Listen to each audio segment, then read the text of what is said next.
Amis téléspectateurs, bonsoir. Une catastrophe systémique vient de balayer les années de travail et d'épargne de centaines de milliers de mères et pères de famille. Ceux qui avaient fait quelques économies pour leur retraite ou les études de leurs enfants ont vu cet investissement se réduire comme une peau de chagrin. ICC Service, chaîne d'union Gbigbawe, devenue au fil des mois une nationale de la combine. Et ses déposants assez fous pour croire qu'il y avait un repas gratuit, qu'ils pouvaient toucher des intérêts plus élevés sans risque. Et peut-être assez fous pour croire que leur propre gouvernement avait fait son travail de surveillance. Ce soir, un débat. Donc, quelles sont les leçons que nous en tirons? Pour en parler ce soir, le gouvernement représenté par le ministre Candide Azanaï et Marcel de Souza, conseiller technique, conseiller spécial du chef de l'État pour les questions économiques. Et en face, Epiphane Kenom, représentant l'opposition L'Union fait la nation. Il devait être secondé par le ministre Gaston Zossou, qui malheureusement n'est pas sur ce plateau. Et avec son accord, nous avons donc accepté évoluer dans le débat. Et pour honorable Epiphane Kenom, votre réaction par rapport à cette Merci monsieur le journaliste, chers téléspectateurs de Canal 3, je vous dis bonsoir. Mais monsieur le journaliste, vous auriez dû me donner la parole en premier. Mais vous ne l'avez pas fait. Je prends donc la parole à la suite de mon frère de contrée, Marcel de Souza. Mais j'aimerais donc faire 4 observations. Allez-y. Qui me paraissent très très importantes. Je vous entendais dire tout à l'heure que d'entrée, que l'Union fait la nation devrait être représentée donc par 2 personnes et qu'au dernier moment, l'Union fait la nation vous aurait dit signifier l'indisponibilité de mon second. Je voudrais que les téléspectateurs comprennent que ce n'est pas tout à fait la vérité. La vérité est celle que la bande annonce qui a informé les populations de ce débat, c'est celle-là que la bande-annonce a eu à dire.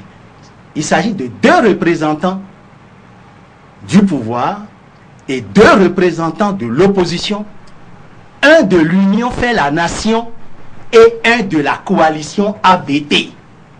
Ça, c'est la vérité. Aux dernières minutes, vous aviez appelé le représentant de la coalition ABT pour dire vous n'êtes pas en mesure de le recevoir sur vos antennes. Cela sous-entend que quelqu'un vous a demandé de ne pas recevoir les gens d'ABT sur vos antennes. Ça, c'est la première observation. Et je pense que c'est en contradiction donc avec ce que vous avez dit. La deuxième chose, par rapport au débat, c'est que l'Union fait la nation s'est prononcée à travers son candidat unique. Mais votre chaîne n'a ni participé à la couverture de l'événement. Votre chaîne n'a non plus diffusé la déclaration. Vous avez pratiqué une censure de la déclaration, n'est-ce pas, de Maître Adrien Mbidi. Et vous voulez que nous fassions un débat, puisque le contenu de ce débat-là sera focalisé essentiellement sur les déclarations de Maître Adrien Mbidi, puisque cela se passe au lendemain. La deuxième observation que je voudrais faire est celle-ci.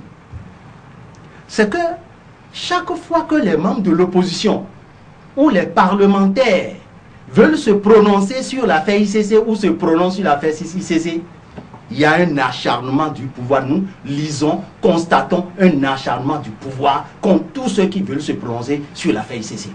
Comme si l'affaire ICC, eh bien, c'est la chasse gardée du pouvoir, ou que c'est la chose du pouvoir.